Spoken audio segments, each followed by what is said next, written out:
सच्चिदानंद रूपाय विश्वोत्पत्ति आदि हेतवे तापत्रय विनाशाय श्री कृष्णाय वयम नमः। सभी भक्तों को राधे राधे। श्रीमद् भागवत महापुराण कथा अष्टम स्कंद 18वां अध्याय। वामन भगवान का प्रकट होकर राजा बलि के यज्ञशाला में पधारना। श्री सुखदेव जी कहते हैं, परिचित, इस प्रकार जब ब्रह्मा जी ने भगवान की शक्ति और लीला की स्तुति की, तब जन्म मृत्यु रहित भगवान अदिति के सामने प्रकट हुए।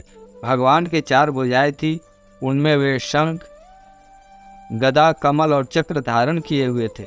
कमल के समान कोमल और बड़े बड़े नेत्र थे। पीतांबर शोभायमान हो रहा था।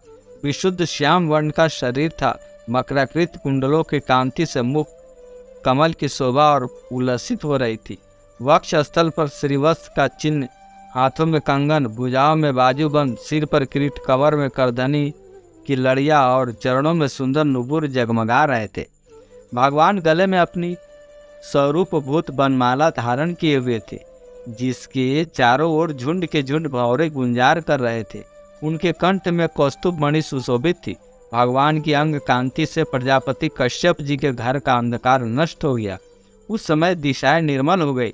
नदी और सरोवरों का जल स्वच्छ हो गया। प्रजा के हृदय में आनंद की बाढ़ आ गई। सब ऋतुएं एक साथ अपना अपना गुण प्रकट करने लगे। स्वर्ग, लोक, अंतरिक्ष, पृथ्वी, देवता, गौ, द्विज और पर्वत, इन सबके हृदय में हर्ष का संचार हो गया।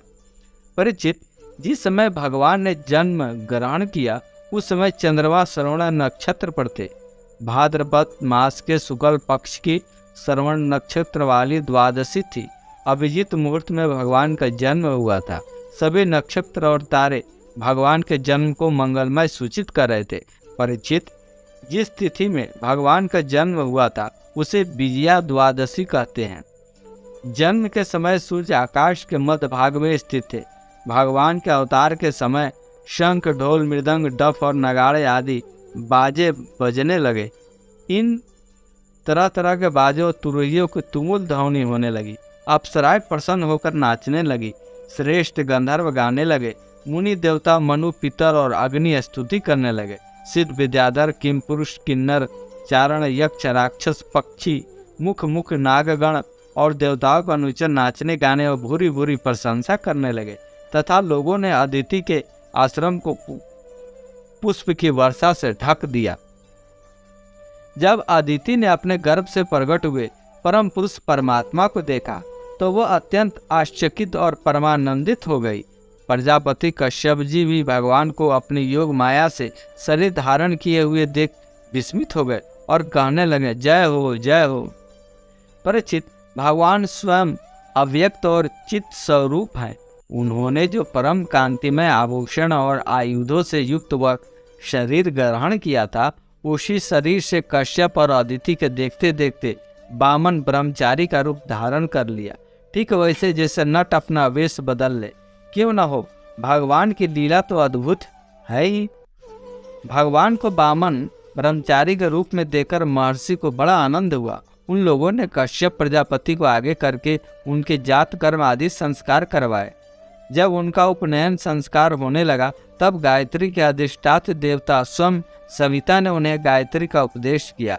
देवगुरु बृहस्पति जी ने योगोपवीत और कश्यप ने मेखला दी।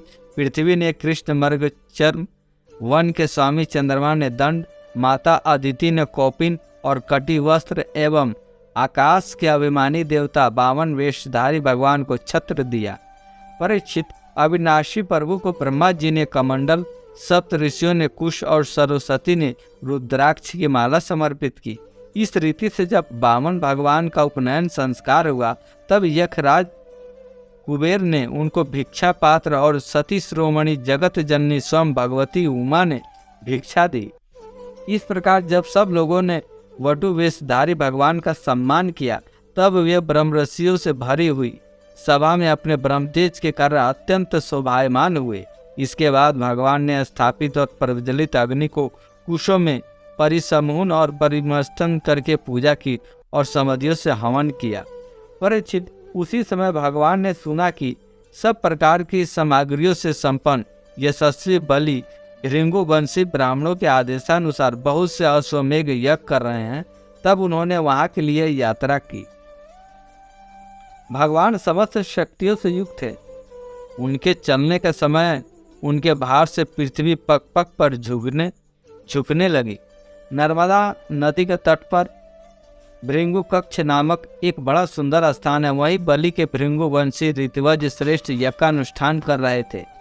उन लोगों ने दूर से ही वामन भगवान को देखा तो उन्हें ऐसा जान पड़ा मानो साक्षात सूर्य देवता का उदय हो गया हो। परीक्षित, वामन भगवान के तेज से ऋतवज, यजमान और सदस्य सब के सब निस्तेज हो गए। वे लोग सोचने लगे कहीं यज्ञ देखने के लिए सूर्य, अग्नि अथवा सनत कुमार तो नहीं आ रहे हैं। भृंगु के पुत्र शुक्राचार्य आदि अपने शिष्यों के साथ इस प्रकार के अनेकों कल्पनाएं कर रहे थे। उसी समय हाथ में छत्र, दंड और जल से भरा कमंडल लिए हुए वामन भगवान ने अश्वमेघ यज्ञ के मंडल में प्रवेश किया। वे कमर में मूंछ की मेखला और गले में यज्ञोपवीत धारण किए हुए थे। बगल में मृग चर्म और सिर पर जटा थी। इसी प्रकार बौने ब्राह्मण के वेश में अपनी माया से ब्रह्मचारी बने हुए भगवान ने जब उनके यज्ञ मंडल में प्रवेश किया तब भृंगु वंशी ब्राह्मण उन्हें देखकर अपने शिष्यों के साथ उनके तेज से प्रभावित और निष्प्रभ हो गए। वे सबके सब अग्नियों के साथ उठ खड़े हुए और उन्होंने वामन भगवान का स्वागत सत्कार किया। भगवान के लघु रूप के अनुरूप सारे अंग छोटे छोटे बड़े ही मनोरम एवं दर्शनीय थे। उन्हें देखकर बलि को बड़ा आनंद हुआ और उन्होंने वामन भगवान को एक उत्तम आसन दिया। फिर स्वागत वाणी से उनका अभिनंदन करके पांव पखारे और संग रहित महापुरुषों को भी अत्यंत मनोहर लगने वाली वामन भगवान की पूजा की। भगवान के चरण कमलों का धोवन परम मंगलमय है। उससे जीव के सारे पाप ताप धुल जाते हैं। स्वयं देवाधिदेव चंद्रमौली भगवान शंकर अत्यंत भक्ति भाव से उसे अपने सिर पर धारण किया था। आज वही चरणामृत धर्म के मर्मज्ञ राजा बलि को प्राप्त हुआ। उन्होंने बड़े प्रेम से उसे अपने मस्तक पर रखा। बलि ने कहा, ब्राह्मण कुमार, आप भले पधारे, आपको मैं नमस्कार करता, आज्ञा कीजिए, मैं आपकी क्या सेवा करूं। आज ऐसा जान पड़ता है कि बड़े बड़े ब्रह्म ऋषियों की तपस्या ही स्वयं मूर्तिमान होकर मेरे सामने आई है। आज आप मेरे घर पधारे, इससे मेरे पितर तृप्त हो गए। आज मेरा वंश पवित्र हो गया। आज मेरा यह यज्ञ सफल हो गया। ब्राह्मण कुमार, आपके पांव पखारने से मेरे सारे पाप धुल गए और विधि पूर्वक यज्ञ करने से, अग्नि में आहुति डालने से जो फल मिलता वह अनायास से मिल गया। आपके इन नन्हे नन्हे चरणों और इनके धुवन से पृथ्वी पवित्र हो गई। ब्राह्मण कुमार, ऐसा जान पड़ता है कि आप कुछ चाहते हैं। परम पूज्य ब्रह्मचारी जी, आप जो चाहते हो, गाय, सोना, सामग्रियों से सुसज्जित घर, पवित्र अन्न, पीने की वस्तु, विवाह के लिए ब्राह्मण की कन्या, संपत्तियों से भरे हुए गांव, घोड़े, हाथी, रथ, सब आप मुझसे मांग लीजिए। अवश्य वो सब मुझसे मांग लीजिए। वामन भगवान का बलि से 3 पग पृथ्वी मांगना, बलि का वचन देना और शुक्राचार्य जी का उन्हें रोकना। श्री सुखदेव जी कहते हैं, राजा बलि के ये वचन धर्म भाव से भरे और बड़े मधुर थे।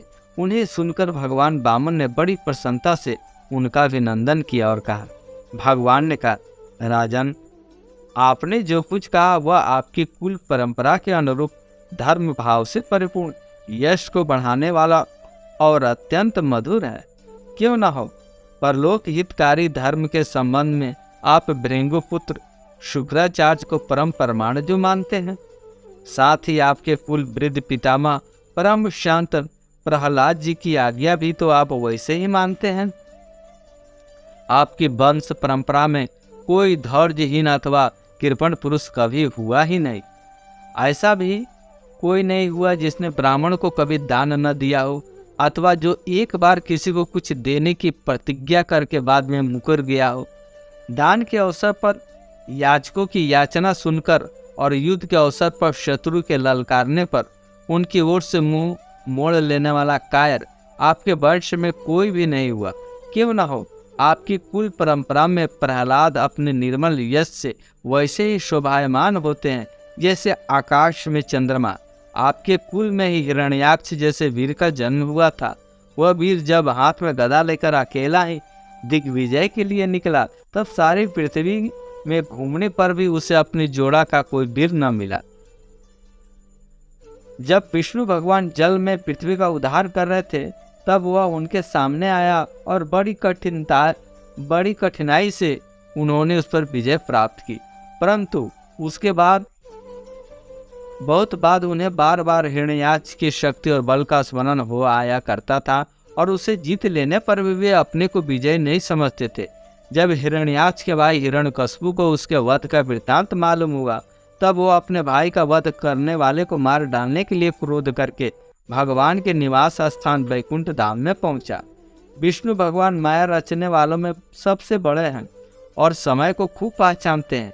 जब उन्होंने देखा कि हिरण्यकशिपु तो हाथ में शूल लेकर काल की भांति मेरे ऊपर धावा कर रहा है, तब उन्होंने विचार किया, जैसे संसार के प्राणियों के पीछे मृत्यु लगी रहती है, वैसे ही मैं जहाँ जहाँ जाऊँगा वहीं वहीं यह मेरा पीछा करेगा। इसलिए मैं इसके हृदय में प्रवेश कर जाऊँ, जिससे यह मुझे देख न सके, क्योंकि यह तो बहिर्मुख है, बाहर की वस्तुएं ही देखता है। असुर शिरोमणि, जिस समय हिरण्यकशिपु उन पर झपट रहा था, उसी समय ऐसा निश्चय करके डर से कांपते हुए विष्णु भगवान ने अपने शरीर को सूक्ष्म बना लिया और उसके प्राणों के द्वारा नासिका में होकर हृदय में जा बैठे। हिरण्यकशिपु ने उनके लोगों को भाली भांति छान डाला, परंतु उनका कहीं पता न चला। इस पर क्रोधित होकर वह सिंहनाद करने लगा। उस वीर ने पृथ्वी, स्वर्ग, दिशा, आकाश, पाताल और समुद्र सब कहीं विष्णु भगवान को ढूंढा, परंतु वे कहीं नहीं उसे दिखाई दिए। उनको कहीं न देकर वह कहने लगा, मैंने सारा जगत छान डाला, परंतु वह नहीं मिला। अवश्य वह भ्रातुघाती उस लोक में चला गया, जहाँ जाकर फिर लौटना नहीं होता। बस अब उससे बैर भाव रखने की आवश्यकता नहीं, क्योंकि बैर तो देह के साथ ही समाप्त हो जाता है। क्रोध का कारण अज्ञान है और अहंकार से उसकी वृद्धि होती है। राजन, आपके पिता प्रहलाद नंदन विरोचन बड़े ही ब्राह्मण भक्त थे। यहाँ तक कि उनके शत्रु देवताओं ने ब्राह्मणों का वेश बनाकर उनसे उनकी आयु का दान मांगा, और उन्होंने ब्राह्मणों को छल को जानते हुए भी अपनी आयु दे डाली। आप भी उसी धर्म का आचरण करते हैं जिसका शुक्राचार्य आदि गृहस्थ ब्राह्मण अपने पूर्वज प्रहलाद और दूसरे यशस्वी वीरों का पालन किया है। दत्तेंद्र, आप मुँह मांगी वस्तु देने वालों में श्रेष्ठ है।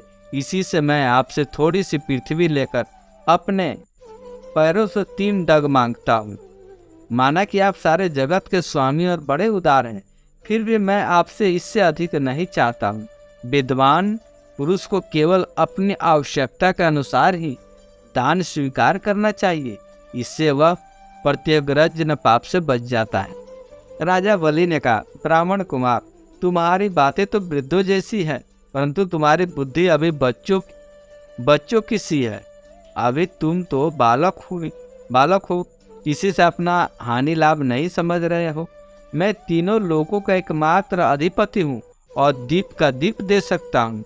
जो मुझे अपनी वाणी से प्रसन्न कर ले, मुझसे केवल 3 टेग भूमि मांगे, वह अभी क्या बुद्धिमानी कहा जा सकता है। ब्रह्मचारी, जो एक बार कुछ मांगने के लिए मेरे पास आ गया, उसे फिर कभी किसी से कुछ मांगने की आवश्यकता नहीं पड़नी चाहिए। अतः अपनी जीविका चलाने के लिए तुम्हें जितनी भूमि की आवश्यकता हो, उतनी भूमि मुझसे मांग लो। श्री भगवान ने कहा, राजन, संसार के सब प्यारे विषय एक मनुष्य की कामनाओं को भी पूर्ण करने में समर्थ नहीं है। यदि वह अपनी इंद्रियों को वश में रखने वाला संतोषी न हो, जो 3 पग भूमि से संतोष नहीं कर लेता, उसे 9 वर्षों से युक्त एक दीप भी दे दिया जाए तो भी वह संतुष्ट नहीं हो सकता, क्योंकि उसके मन में 7 दीप पाने की इच्छा बनी ही रहेगी। मैंने सुना है कि पृथु, गय और नरेश 7 दीपों के अधिपति थे, परंतु उतने धन और भोग की सामग्रियों को मिलने पर भी वे तृष्णा का पार न पार सके। जो कुछ प्रारब्ध से मिल जाए, उसी से संतुष्ट हो रहने वाला ही पुरुष अपना जीवन सुख से व्यतीत करता है। परंतु अपनी इंद्रियों को वश में न रखने वाला तीनों लोकों को राज्य पाने पर भी दुखी ही रहता है, क्योंकि उसके हृदय में असंतोष की आग धधकती रहती है। धन और भोगों से संतोष न होना ही जीव के जन्म मृत्यु के चक्कर में गिरने का कारण है, तथा जो कुछ प्राप्त हो जाए उसी में संतोष कर लेना मुक्ति का कारण है। जो ब्राह्मण स्वयं प्राप्त वस्तु से संतुष्ट न हो उसके तेज की वृद्धि होती है। असंतोषी हो जाने पर उसका तेज वैसे ही शांत हो जाता है जैसे जल से अग्नि।